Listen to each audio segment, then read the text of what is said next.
नमस्कार मु देवज्योति आपण मानक मो चैनल को स्वागत। आज टॉपिक होची भल पाइबा ऊपर किसी आलोचना करी। प्रथमे मु ग्रास रूट रू जीवी। प्रथमे ग्रास रूट रू जदि आम चिंता करिबा तो जेतबेले मनुष्य जन्म होची सेतबेले तार मौलिक आवश्यकता रोची खाद्य वस्त्र बासगृह। खाद्य प्रति से जहाँ भी गोटे छोट छुआ जन्म हो कांदुची ताकू छाड़देला जानते हो अजाणते जानते तो हुए नहीं अजाणते से जोड़ी हो जाए बहुत सारा लोक जी जो मैंने संस्पर्श आसी था रेगुलर बेसिस रे से देखी थाए से सांगे जोड़ी हो जाए अजाणते से प्रति भल पाइबार बंधन रे बांधी हो जाए। तो से गोटे जिनस कहवाक चाहिए कि भल पाइबाटा हूँ गोटे इनबिल्ड क्यारेक्टर गोटे मनुष्यर इनबिल्ड क्यारेक्टर जमी इनबिल्ड क्यारेक्टर से खाइबापी ऑटोमेटिक तार जहाँ जहाँ प्रोसीजर से खाइबापी कांदिब खाइबापी हाथ बाड़ेब जहाँ भी करमती भल पाइबा भी गोटे इनबिल्ड क्यारेक्टर। धर्म बहुत पछरे आसूँ जितेबाला आप बड़ होती आपणकर हेतु पाऊे आप जानते कि मु हिंदू कि मु मुस्लिम कि मु ख्रीस्ट कि मु जैन से पर जानते किंतु प्रथम आपण जन मनीष हिसाब से ही निजक जानते। तो से जो भल पाइबार इनबिल्ड क्यारेक्टर जदि आम ताकू नहीं तर्जमा करिबा ताहले ये जो जीव मानक मारी खाइबा जीव मानक कष्ट दबा से तो सही भल पाइबार अपोजिट रे जाउची ताको आम किपरि करिबा।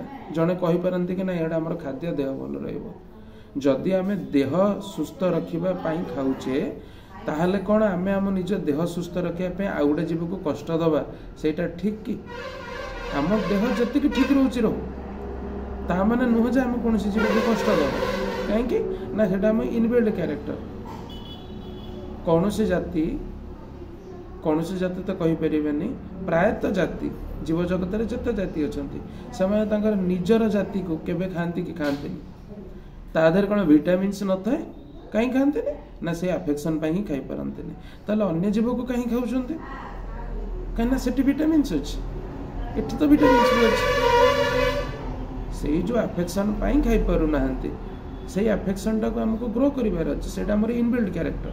धर्म तो बहुत पछरे आसूची एज ए हिंदू मु भी कहबी आम धर्म भी मना हो गीतार भी 10म अध्याय 10म श्लोक मना हो आइंस खायापी तामसिक खाद्य लिस्ट रखाई आमिष को निकृष्ट खाद्य रूप में नि महाभारतर अनुशासन पर्व 8 प्रकार हत्याकारी कथा कहुई आइंस खाइबाटू लगे जो मैंने प्रिपेयर करुँच जी किणुंट जी बिकुंट जी पालुंट जहाँ भी से रिलेटेड आप भागवतर गले भागवतर 21 प्रकार नरक कुंभीपाक नरकर वर्णना कराई आमिष खाइबा द्वारा कौ प्रकार गति हुए से तो पछरे आसूची धर्म तो पछरे आसूची।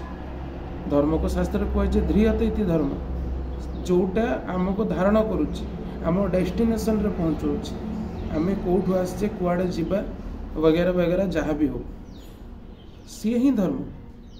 किंतु प्रथम मनुष्यत्व आमर धर्म जितेबाला आम कौन धर्म जानी न तो ताकू बेस कले आम किपरि आइंस खाई परिबा जदि गोटे आवश्यक नथिले गछर गोटे पत्र छिंडेबा को हिंसा बोली कहा जायछि।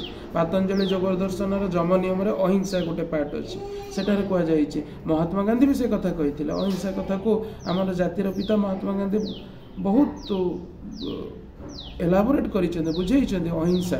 तो आम से अहिंसा आम कौन जीव को कष्ट देवार अधिकार आमर ना केमी आम हृदय टाणब जदि आम भल पाइपर।